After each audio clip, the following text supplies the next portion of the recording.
Hello, everyone in YouTube land and Elven Spiritual Path, Patreon, and all of our community. This is Calantirniel, Lisa Allen. We have a wonderful opportunity. Dave, first say hi. Hi. I'm just Hi, jumping everyone. ahead.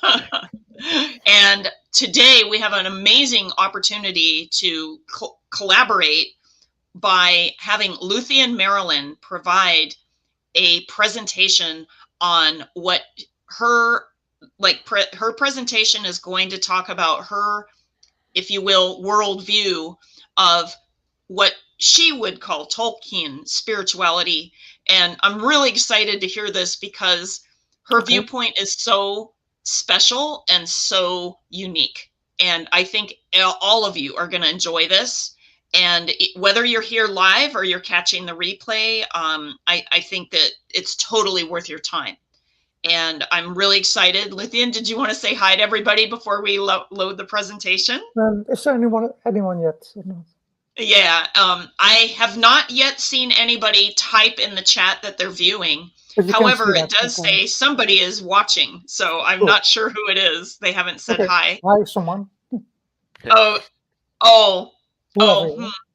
Okay, maybe that's what's going on. Okay, let me go ahead and we'll add the presentation, which now the controls are in your hands. So take it away. What did you just say? Maybe that's what's going on? What?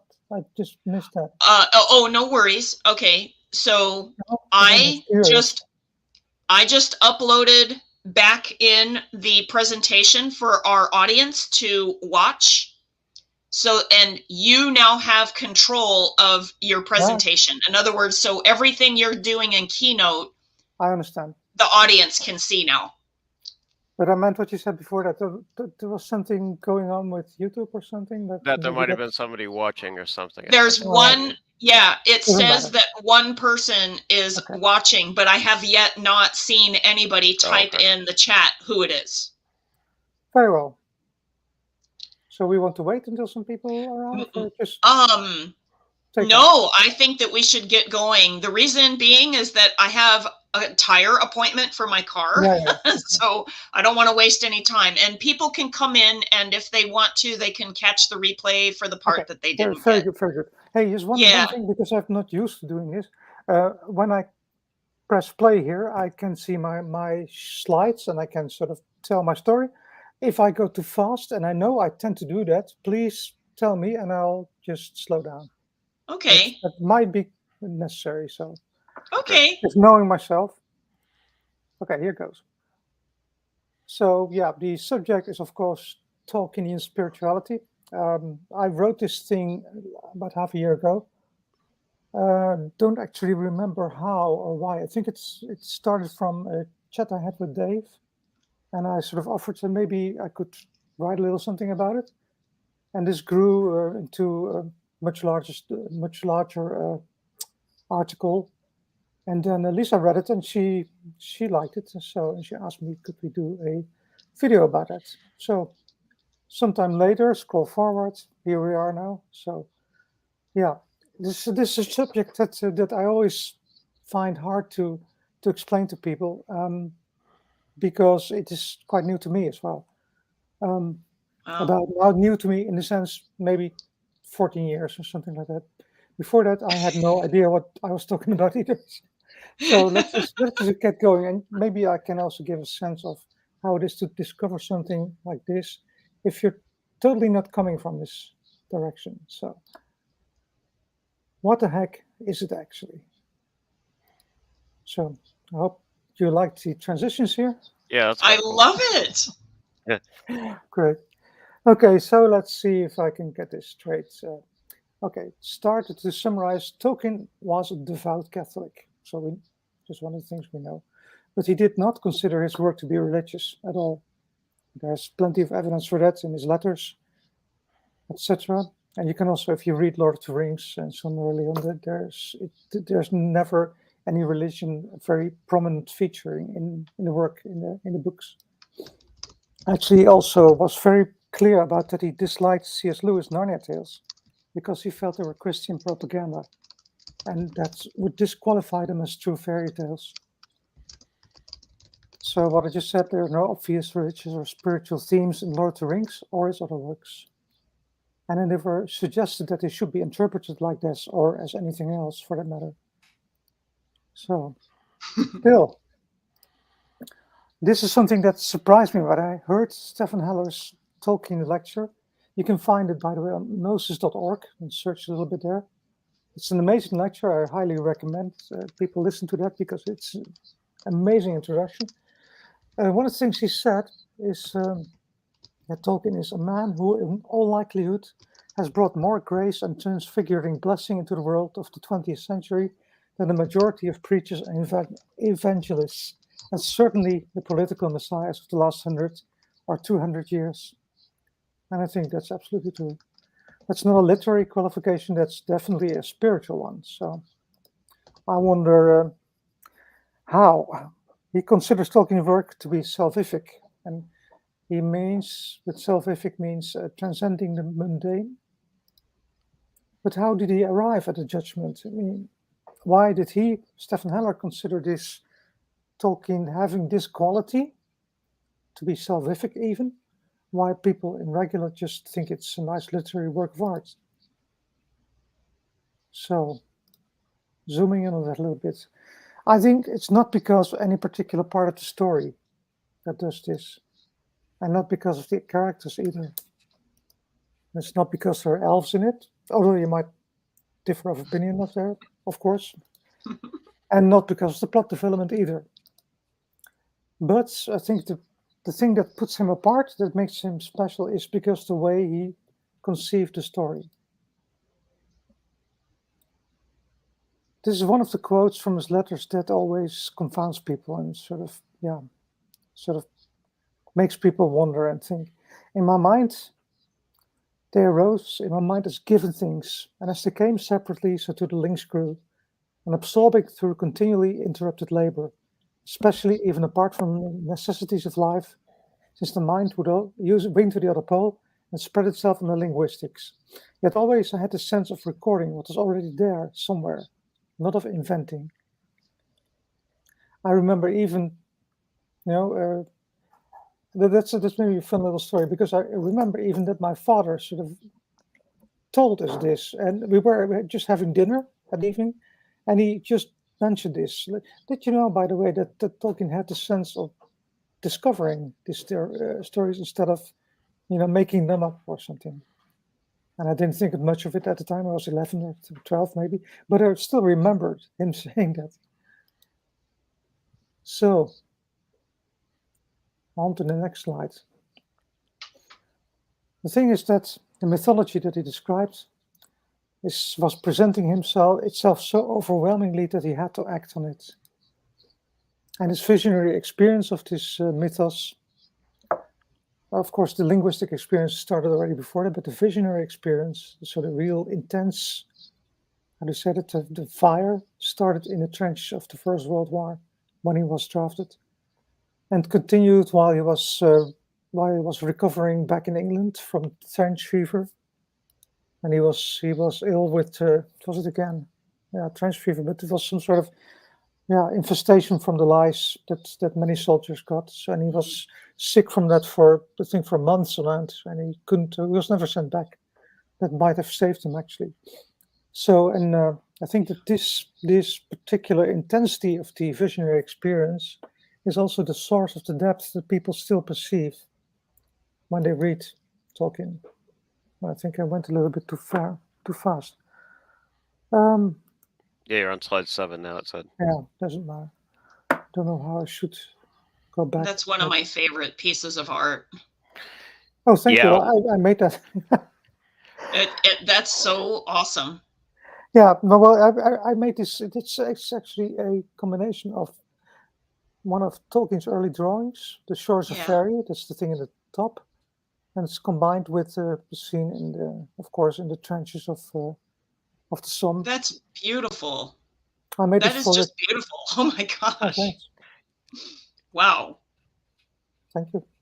Yeah, I was really impressed when I saw it. So yeah. Maybe you've also seen that there was this movie like 3 years ago called Tolkien Yes. about him. Yes. Yeah. Well, that's what I also thought about. Yeah. Yeah. Okay, let's get on a little bit. So what happened to him? So here you see also 2 little drawings that he made in the same time. And I remember seeing those for the first time, not in a lecture by Stephen Heller, but the other guy called Lance Owens, who also is active on gnosis.org. And he had a presentation and he showed these 2 pictures. And that's the first time I saw them. And one of the left one is called Before. And you see like 2 torches and a gateway, a bit dark. And then the other one is called Afterwards. You see some sort of figure having emerged from the entrance into something else. So, in short, you could say that he found a doorway into the imagination, his own imagination. And he stepped through, had a good look around, and wrote down what he saw. That is, of course, very much in brief. It doesn't explain a lot. It only says the basics.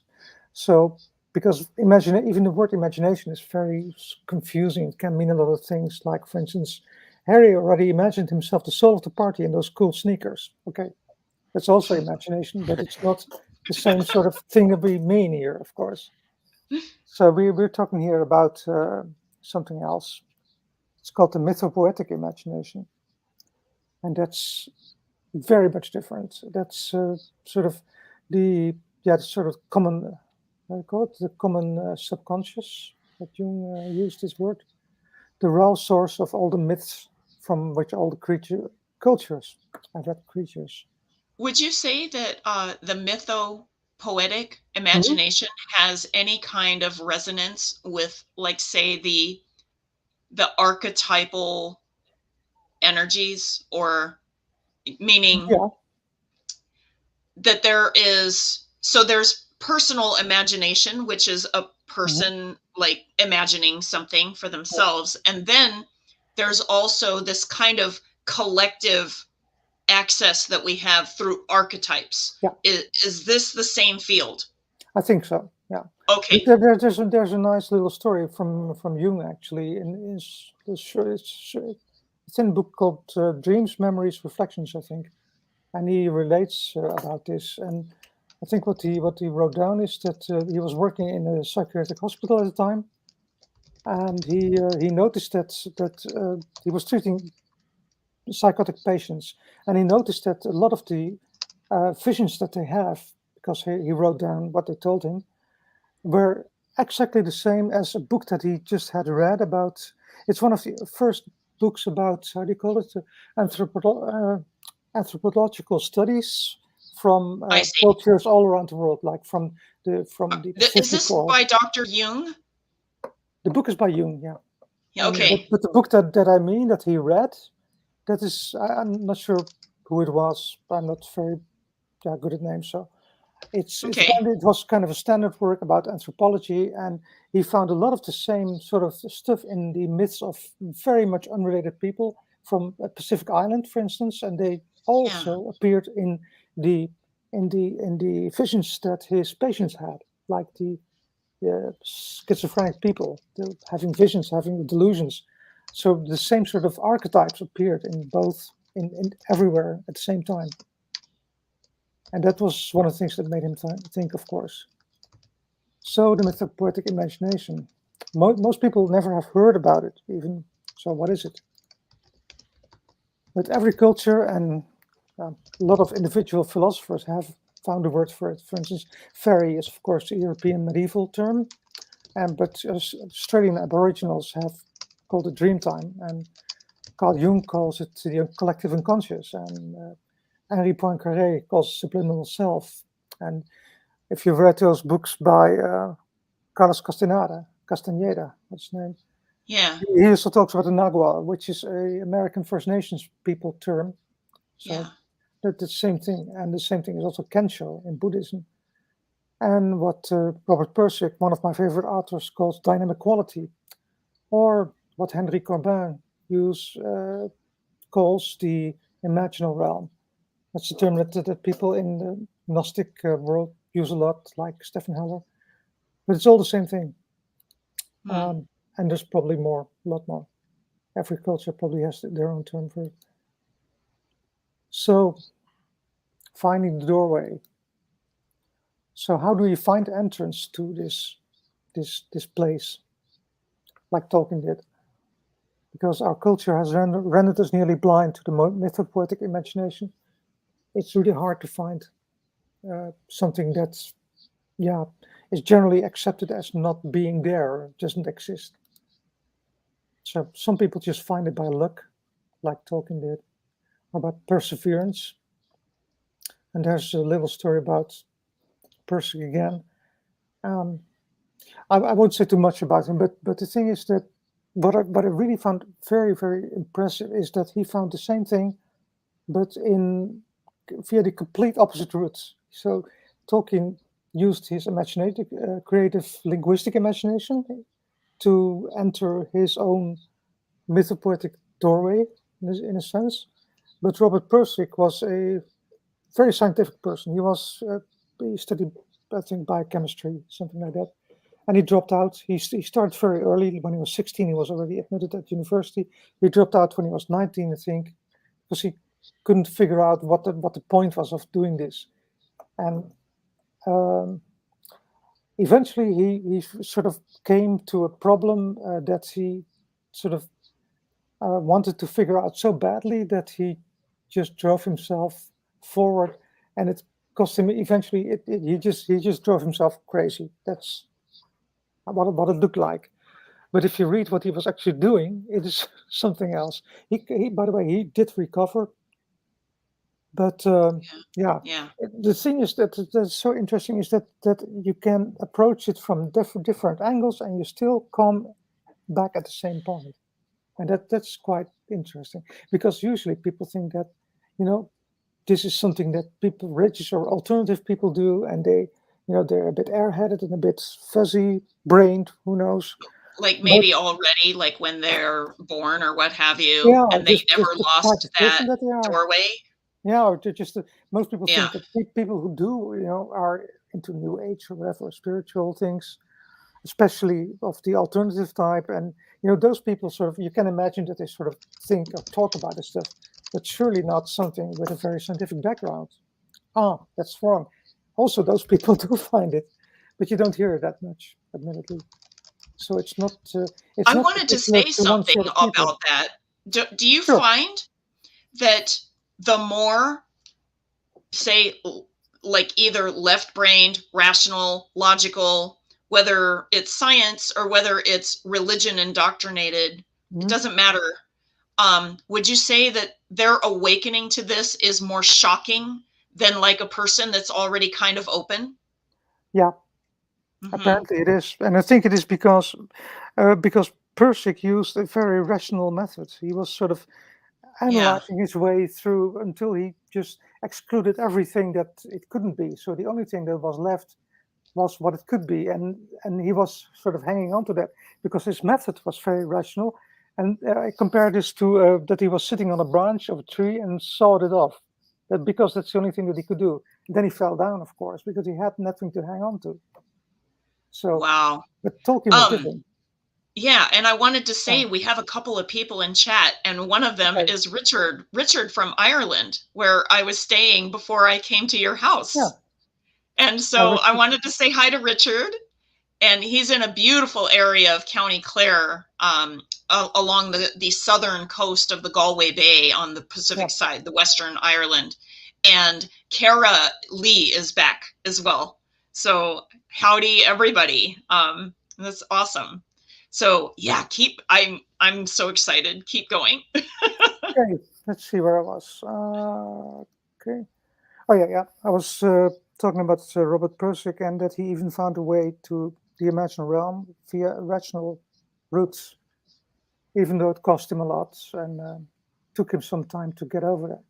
So I think it's less hard for people who don't rely on rationality alone, like Carl Jung or Tolkien, because Carl Jung had a sort of visionary, visual kind of imagination, and Tolkien had, of course, started with linguistics, and then he saw those drawings before. He also made drawings, and he was not purely rational only. So they weren't severed from their roots as badly as Persic was by the experience.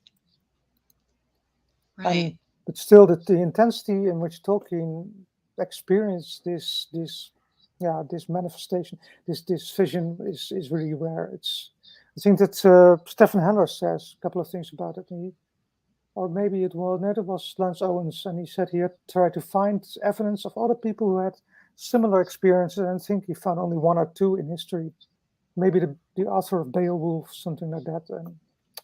But there's not many. So I'm going to copy. I have a comment before you go ahead. I have a comment about that. I do believe that many people access that door. But the reason that I think that Tolkien, when he accessed that door, he actually had linguistic ability, like a natural ability, even as a child. Okay, before he like maybe discovered this whole of like, like this whole other world type of thing. And I think that it's a rare person that could bring back, and he admits this on his own thing. This was a discovery rather than a thing that he made up. I think that it would like need a special linguistic kind of person to discover this level of something and then to bring it back to physical world.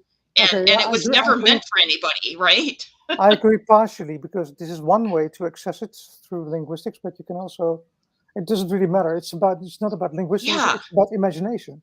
So he had a linguistic imagination, but Jung had a different kind, and other people have yet another kind. So I think it's the depth and the intensity of your imagination that allows you to go very deep.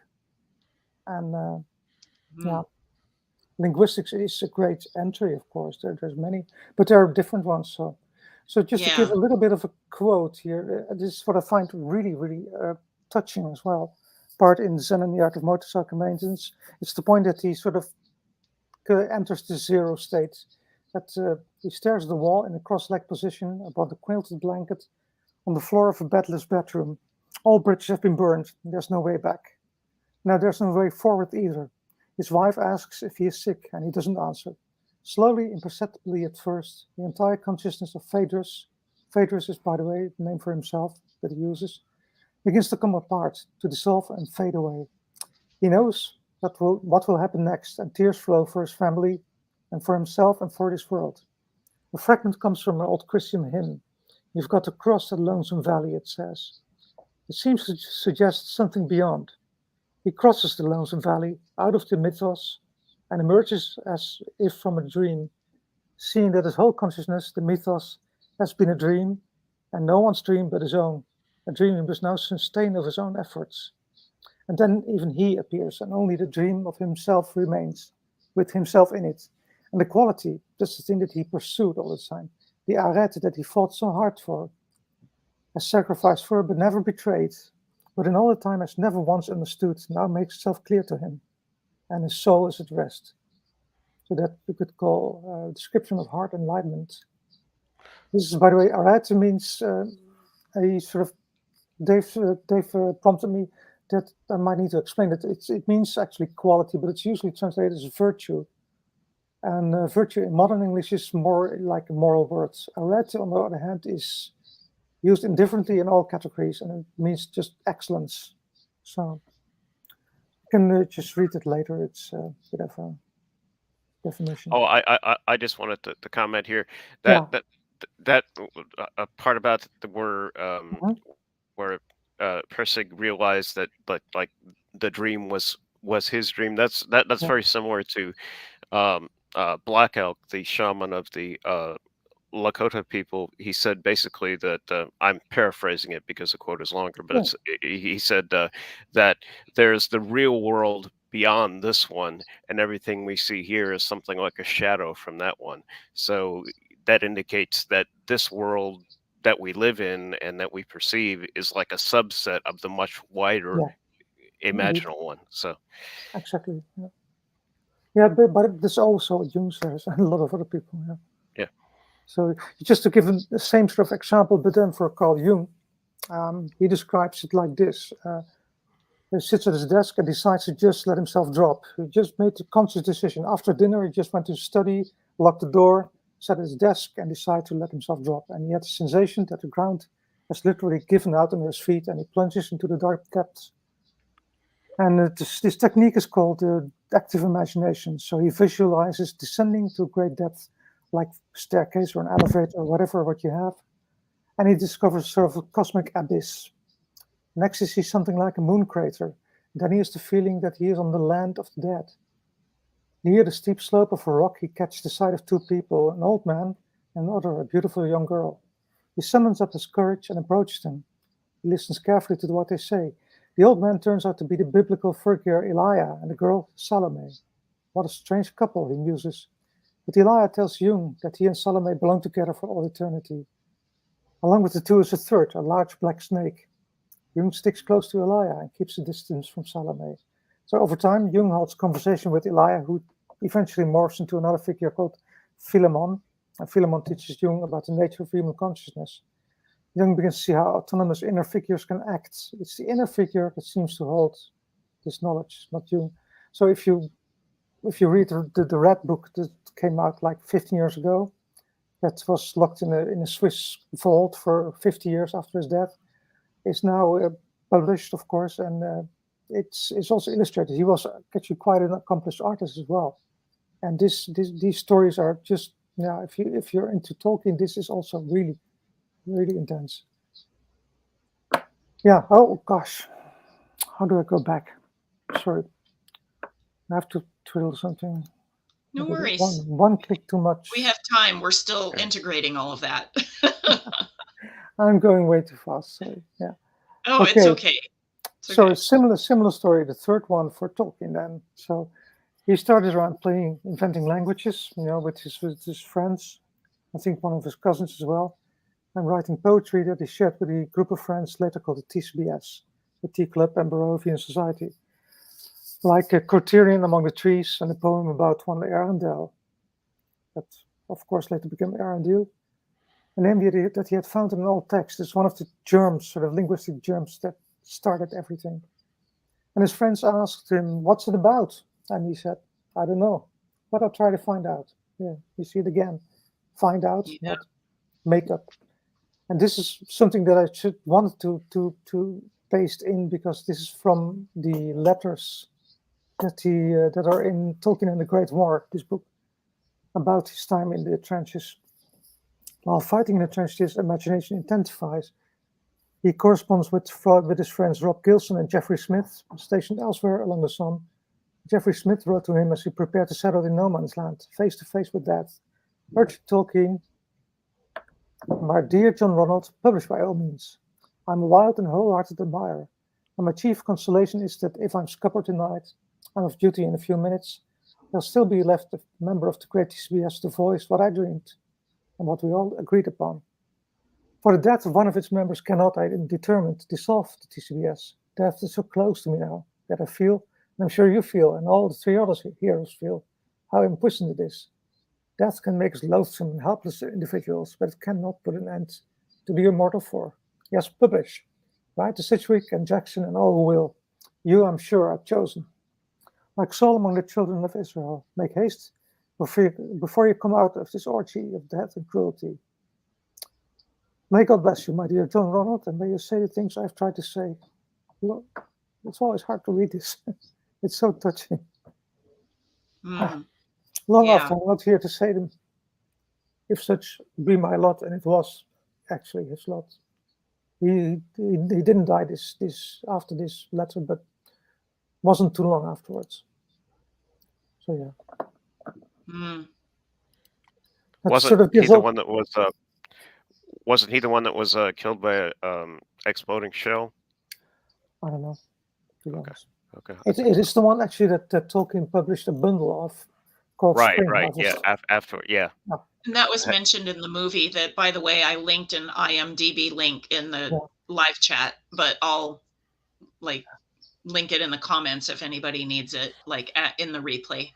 Yeah, it's really intense if you read that stuff. It's yeah, I'll bet. Okay, here I give some just some pictures. This is one illustration from the Red Book. There's tons of them, and they're really beautiful. Okay, actually, this is one of my drawings for Tolkien. Oh, beautiful! Is that Luthien? Yeah. Oh my gosh, that's wonderful. So you could say, what is it? Common subconscious, dynamic quality, or fairy? And what's the difference? Zoof. So what was Tolkien trying to do? I like these transitions. Yeah. I don't know, but I'll try to find out. Not I'll make up something. So he approached it as an external reality that he could enter into and explore. And that's the difference between Tolkien and the culture he found himself in. Of course, that's what most people would say. I'll just write something, I'll make up something, but not like people. Yeah, you don't say that because it's just weird, you know.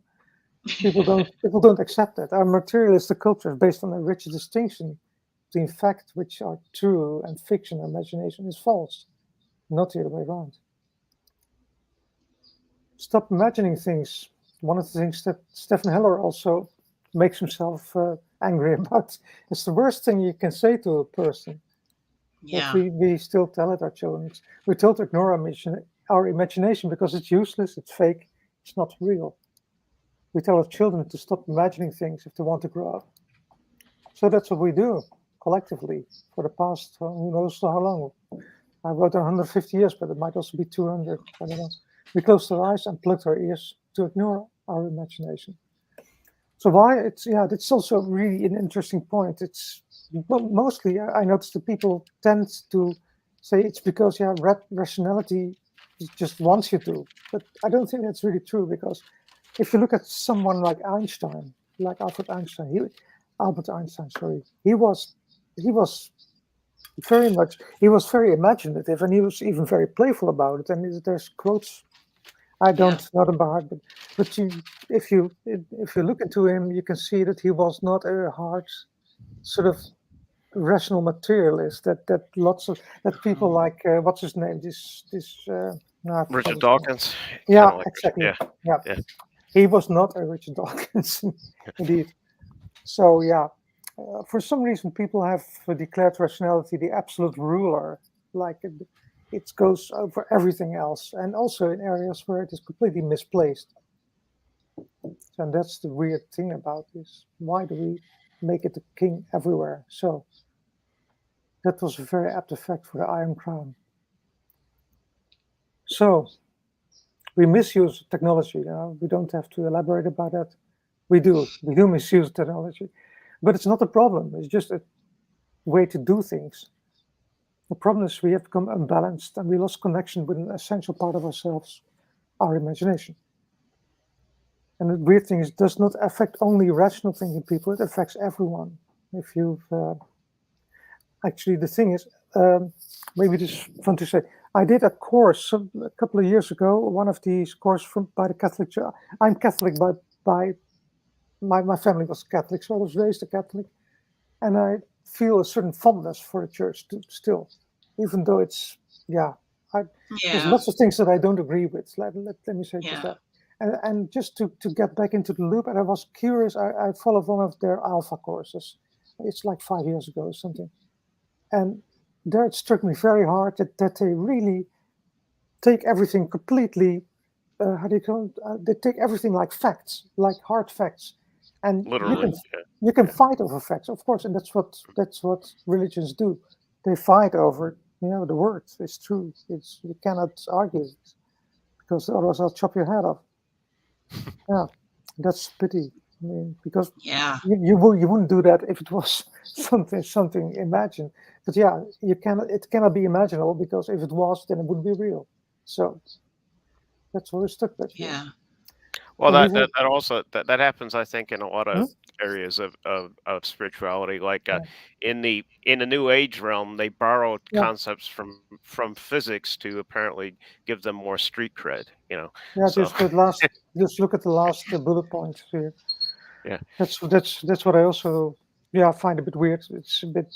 it's not necessary. I mean, spiritual has become materialistic, and they still indeed they use jargon from physics to for street cred, would you say, and even offering financial rewards with stuff like The Secret from like 10, 20 years ago. So yeah, why? The Iron Crown, Part 2.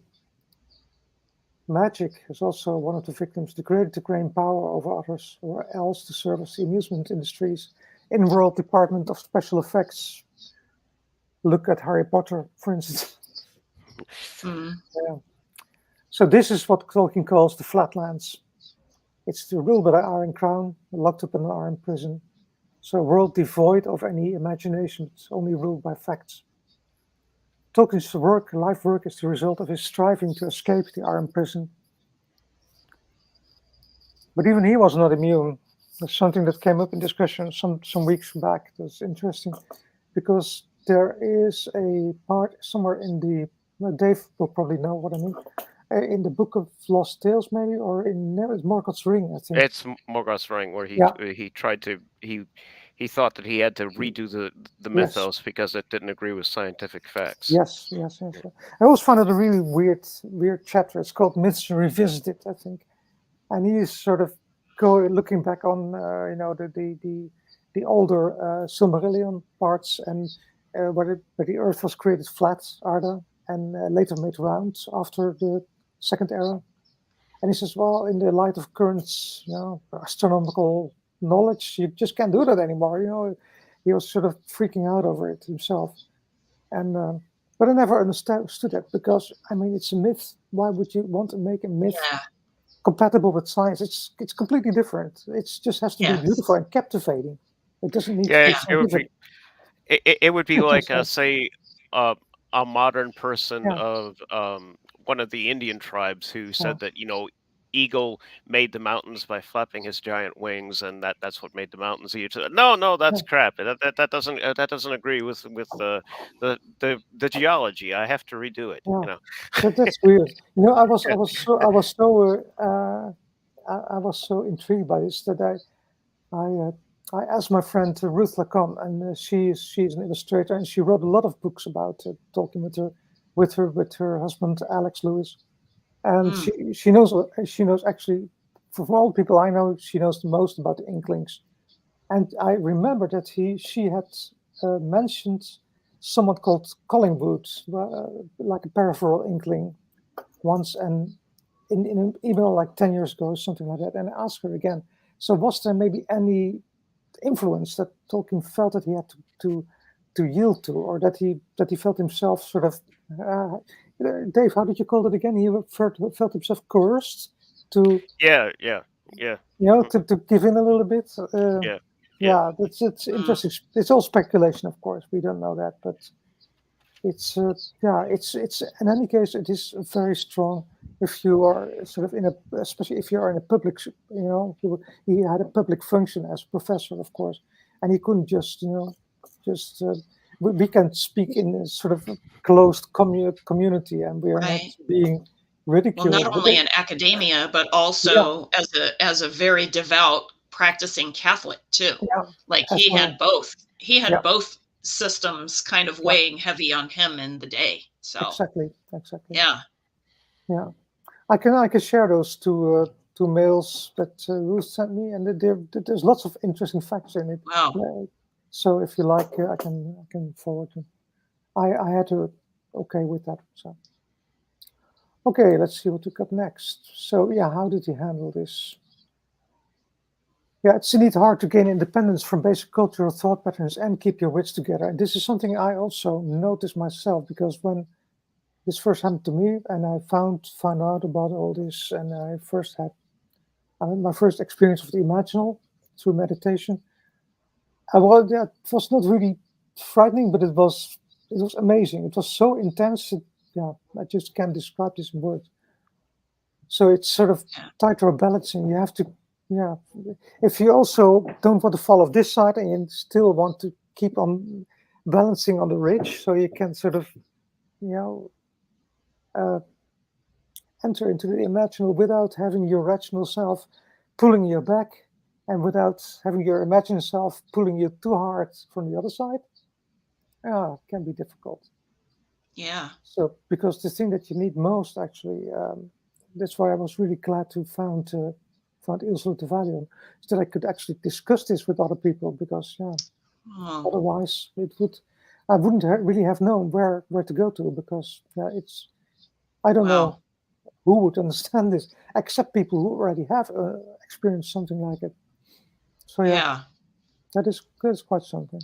So yeah, that's beautiful. The what you need most is to know you're not crazy or delusional. So, and Right. I still can feel that tug of war inside of me, because if I go into this stuff, and it feels natural, and I feel happy about it, but there's always this little voice like, it's not real. It's just fake. Yeah, it's strange. Well, we actually really know that the real world isn't this one, I where know. like when we were talking about the shadow Yeah. of an expression of the real world. I have Yeah. friends that are Sufis in North Carolina Yeah. that they would say when they were going to bed to sleep, they would say, "Okay, you guys, I'm going to go visit the real world now." And they would go to sleep. That's And good. then so they literally, like, when they wake up, it's like it's the real world with a small r, and then the real world with a capital R, is the other one, Dream time, So right? So dream time is actually more real than, and there's also a lot of science that's even pointing to not just quantum physics and the theory. And I know that double slot experiment, I'm not talking about that. I'm talking about the things that they are actually, like, now that there is possibilities that is like more likely that we are living in a simulation versus less evidence of that. Like, it's starting to get peak level now, and that's very interesting that we're starting to like actually really integrate, quote, the other world, and we see it in the interest of everything, although there's still a lot of misleading, okay, with people, like, to take them to, like, because like you were talking about all the tricksters that want to make money and all of this kind of stuff, like there's so much interference even. Yeah, but the point is that I think mostly is that you don't actually need to prove it. You just need to experience it. Exactly. So that's also one thing that Tolkien had with C.S. Lewis, of course. There's also a movie about that, I think, but I never saw that. That he sort of had a lot of discussion with him, but they grew together very closely, but not completely. There was always some sort of distance, and he never succeeded in getting Lewis to really go all the way as he did to pierce the veil. And there's I don't know if Lewis was able to. I mean, maybe seriously. not. Maybe not. Yeah, if you read his poem Mythopoeia, that's completely about that. So it's also very, very deep and very touching to read that. Well, from what I've read a number of biographies of C.S. Lewis, and from what I'm able to infer from the information in there, that he wasn't able to directly access the imaginal like Tolkien was. He had to have a rationalistic framework first in order to try to even. But even so, he apparently experienced a lot of internal resistance to. I mean, I doubt he would have had the courage to do what Jung did and drop through. It just wasn't in his way of being. He tended to, C.S. Lewis, I'm talking about, tried to everything with him had to be cast in a rationalistic framework first, and that's the way he wrote his various Christian apologetic pieces. So because that was more based on religion than science, though. Right. Although interestingly, he did tap into some archetypes. Now, I don't know if it's because it just happened or if it was deliberate on his part. When he wrote The Lion, Witch, and the Wardrobe and Chronicles of Narnia, and Aslan, the king of the sun, okay, a lion, Leo, Okay, and then the Ice Queen, Aquarius, like it's literally to me like so astrological, like that I just see it. It's like so evident to me. I don't know if that was ever deliberate on his part though. Well, the stories that the anthropomorphic animals that actually came from his childhood, they had a whole. He and his brother actually constructed a whole realm that they referred to as Boxen, for whatever reason. But they were these talking animal people and all that. So that probably came out of his very early life when he probably did have a more direct connection. But that's where a lot of the original ideas come from. Yeah. Wow. Yeah. Interesting. Yeah. Oh, yeah. There's one more point here. At least that's what I also experienced very, very strongly. That if you find this, you want to share it, to express it in some way. So that's what Tolkien did, of course. And well, I started drawing things and all sorts of other things. Yeah. So yeah, that's just because you want to see. Yeah, have a look. It's really nice. It's really cool. It might actually help you in some way, and maybe other ways. Yeah. Let's see. Yeah, come back to the first question. What is Come Tolkien back to the inspired? original So I think we can have better answer this. It's not about elevating Tolkien's work or anything in it to a rich stature, but it's, at least that's how I find it, it's about finding a way out of the depressing materialistic mess, out of the iron prison that binds us. And it may lead you back to a place of wonder, wholeness, and joy that you might have given up so long ago that you don't even remember it. At least it's what it felt like to me when I first had this experience. I even made a drawing about it. It was like I opened a door out of a pub or a restaurant or something like that. It felt like a big busy place that I had been all my life, and then soon I found that there was a doorway in the wall, and I opened it, and there was this huge landscape where I looked out of, and it was like, oh my God, I've forgotten that it was out there. There's so much more out there. That was really impressive. Yeah. That must have been intense.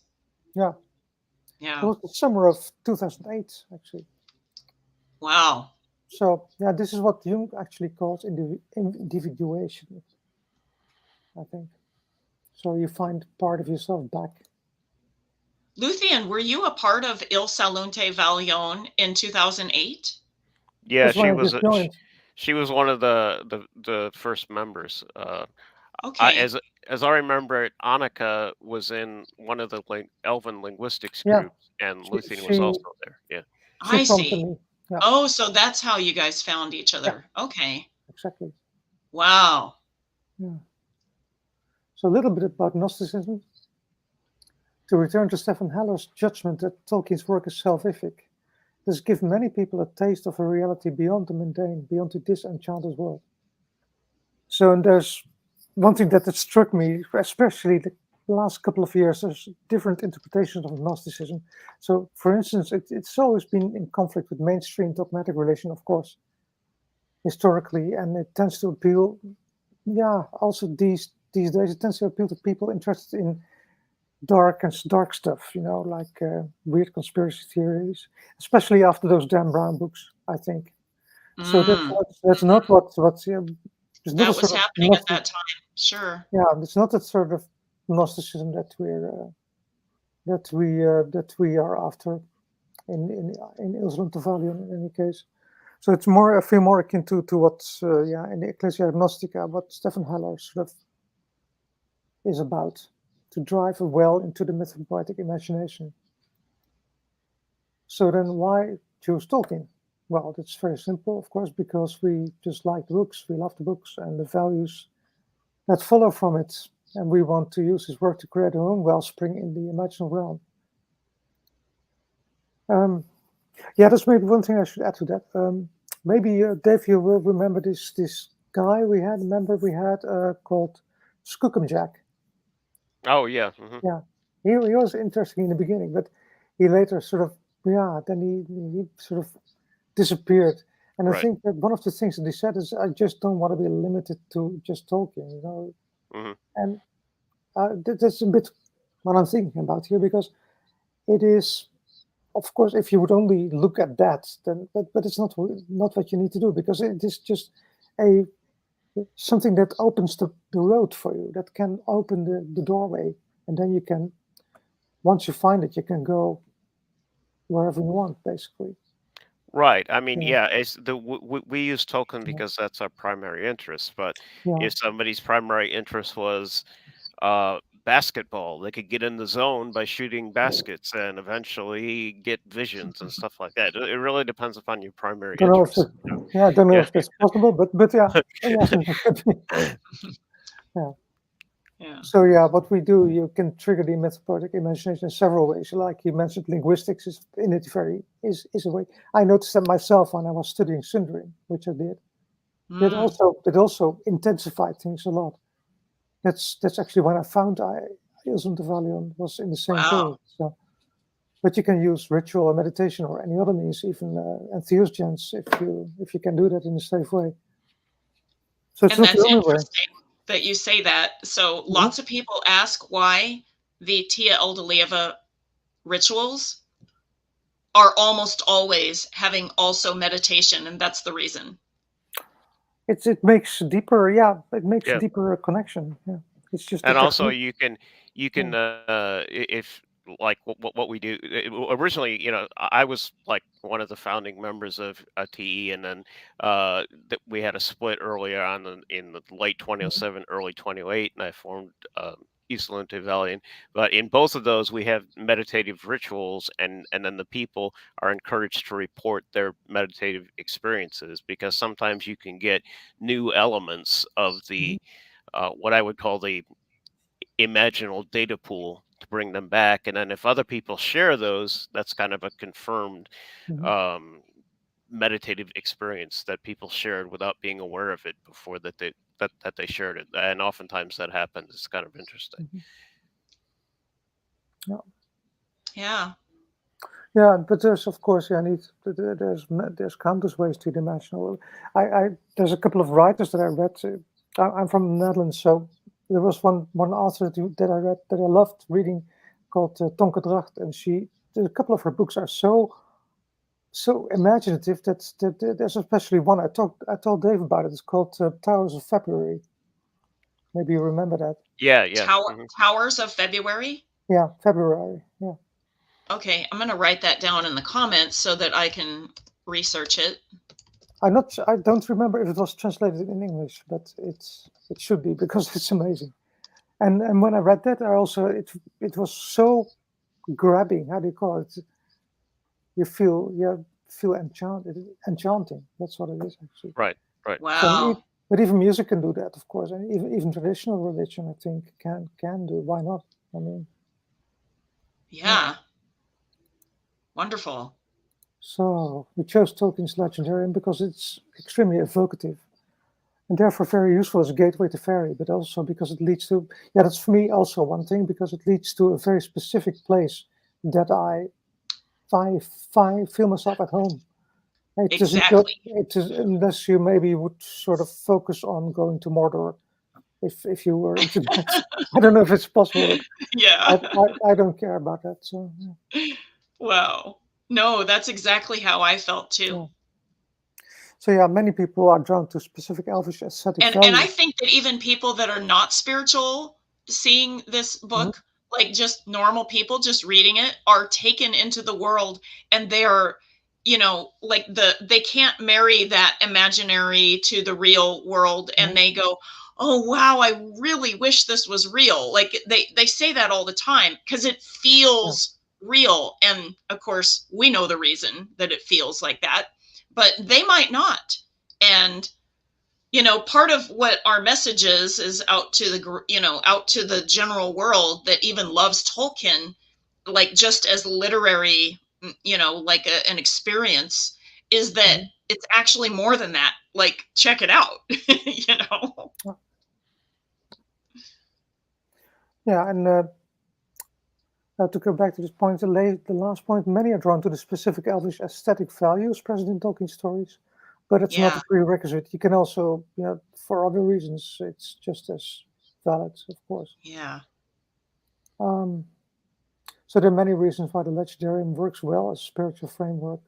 So this work may be the most profound gateway that we have available in this day and age. But there are, like I said a couple of times before, there's many others. So what can you do? Well, choose what feels natural to you, of course. This is one quote that also comes from Stephen Heller, and I really like this one. It's a quote by Calantirniel.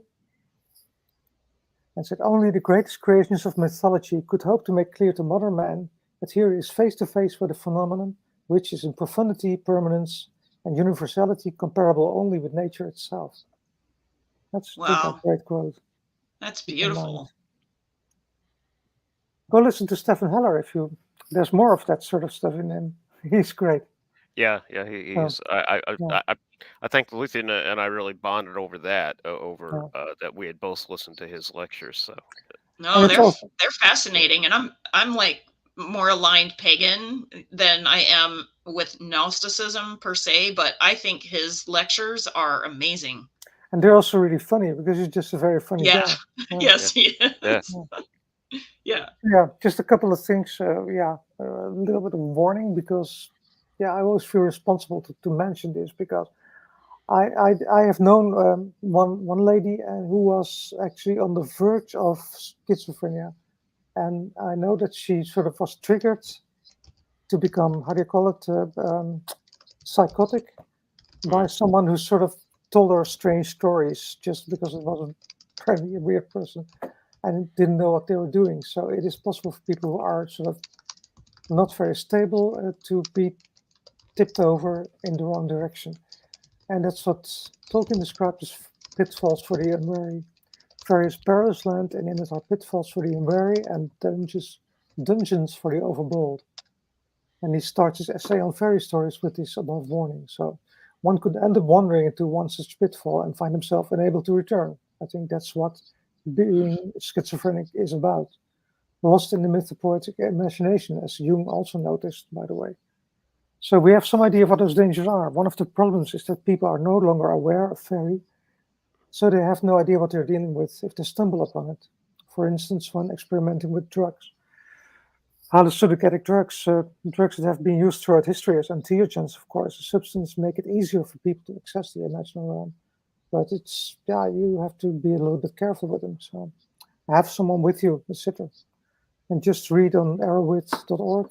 It's a great website with thousands of experience. And if you want to know what can happen, it's a good idea to have a look there. Yes, a lot of those people fall into the dungeons for the overbold because they do stuff that in real shamanism they would never do, like mix dozens of drugs together and say, let's try this. Well, I think that it would depend on what the purpose is of those drugs, and many people have ill-aligned intentions, meaning that it's about escaping their reality, meaning the shadow reality that we're in, rather than actually being able to understand the blend between the two realms and walking those simultaneously. And that takes like training, mentorship. These are not just things that like people should jump into.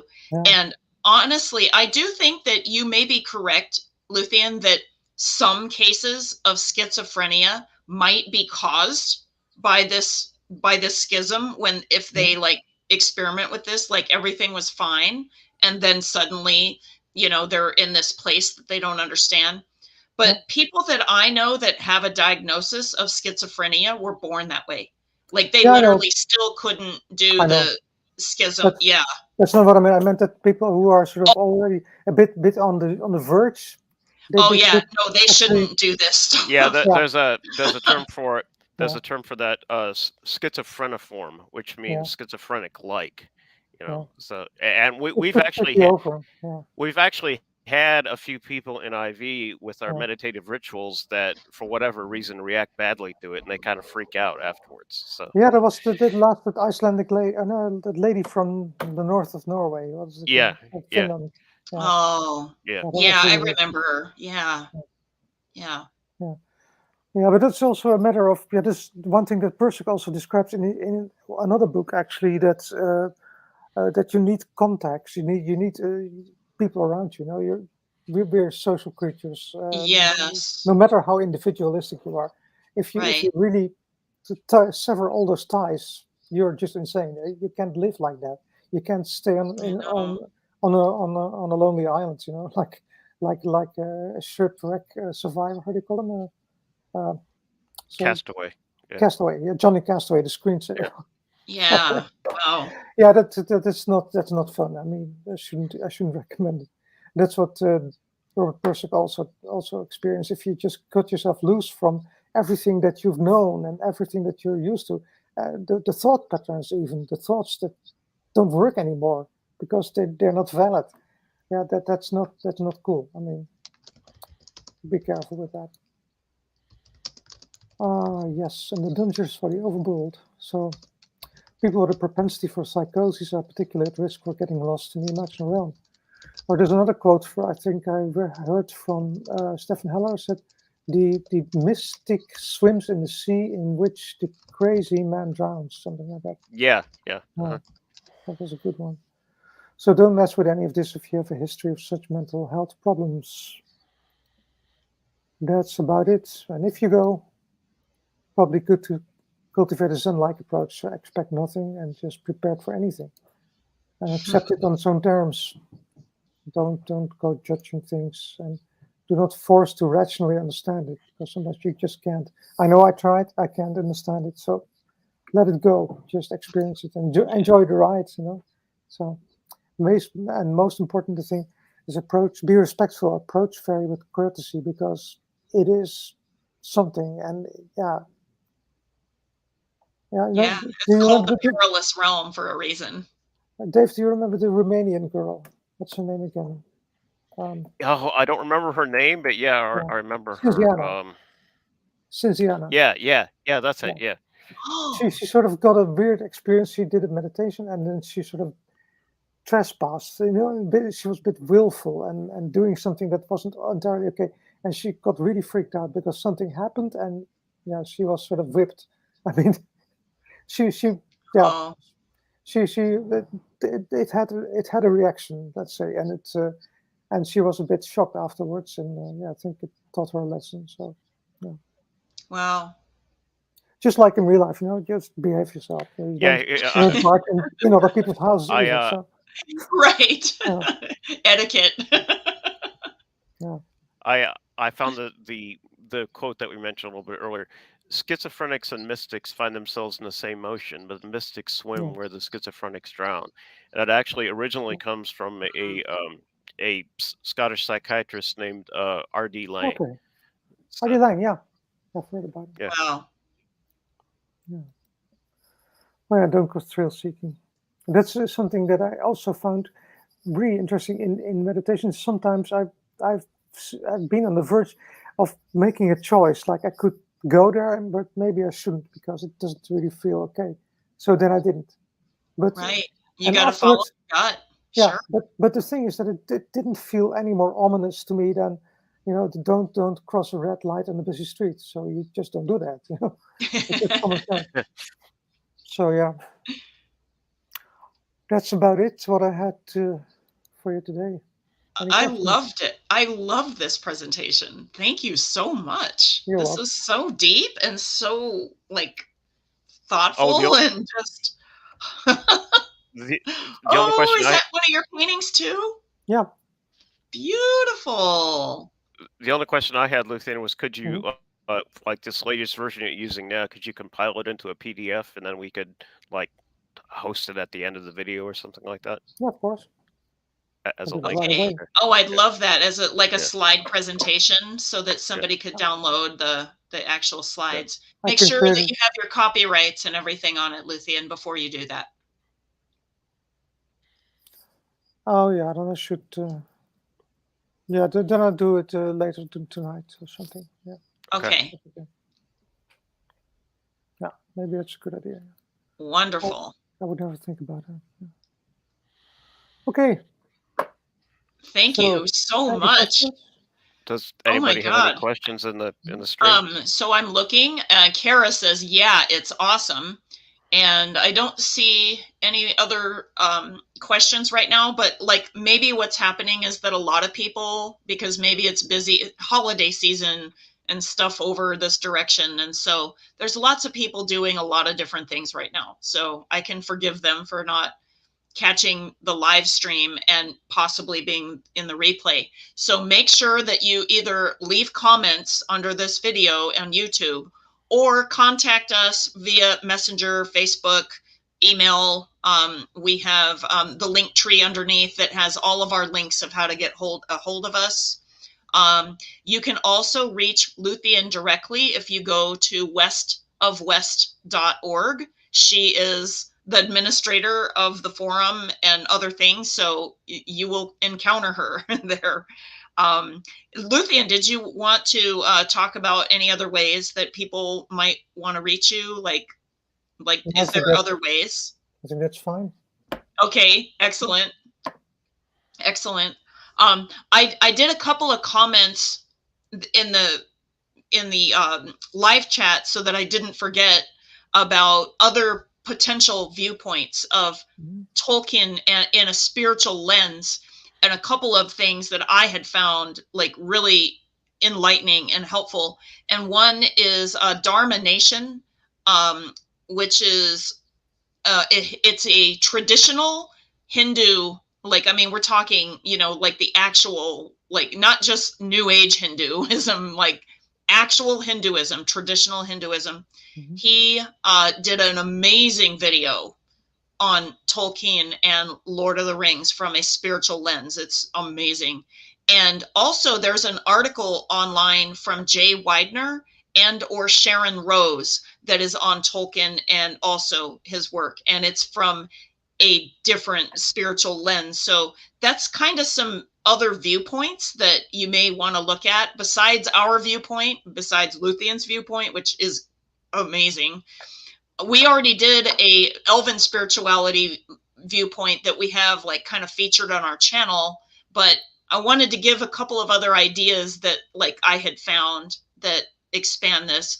I also shared the work of Dr. Becca Tarnas. Yeah, she has done a lot of overlap between the Red Book of Jung and the Red Book of Tolkien, and she did her thesis on it, and her father is an astrologer, so like, I mean, a really famous astrologer as well.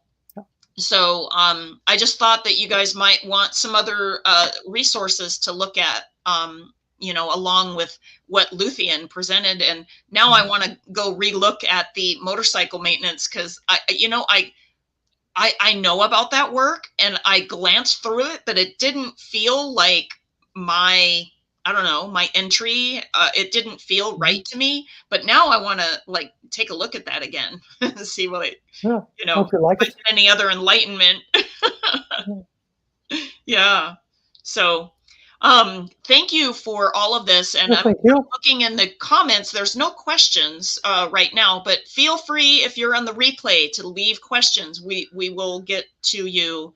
And I hope all of you are having a wonderful weekend and a great time before we enter into the Elven winter, which we're going to be doing Qui Verre, Quendiva fairly soon. I'm looking at like when to do my San Diego trip and, you know, figure it out. And I'm hoping to I'll either pre-record it for you guys, or I will be doing it and letting you guys know when it's going to happen. Does Ilsalunte Valion also have a Qui Verre Quendiva coming up, the ceremony we usually celebrate it around November 21st? We usually honor them, but I'm going to be going on. I'm going to be having Thanksgiving with my friend Mike up at Galveston. So yeah. Okay, so this time Ilsalunte Valion is not leading we don't know yet. Rituals. Okay, no, that's fine. Yeah. You guys will probably do one at Yule, though, right? Like you'll do one. Oh yeah, we always do Turalhame. Yeah. Turalhame, which is we also have the one. There will also be one for Moon of Mist. Right. Yeah. Oh, Yeah. wonderful. Yeah. Oh, Easily excellent. Yeah. Yeah. Beautiful. So stay tuned for that. And if you guys are interested in joining the forum, it's a wonderful place. If you're looking for deep like discussion, look into forum.west.west.org and join it. It's amazing. It's really wonderful.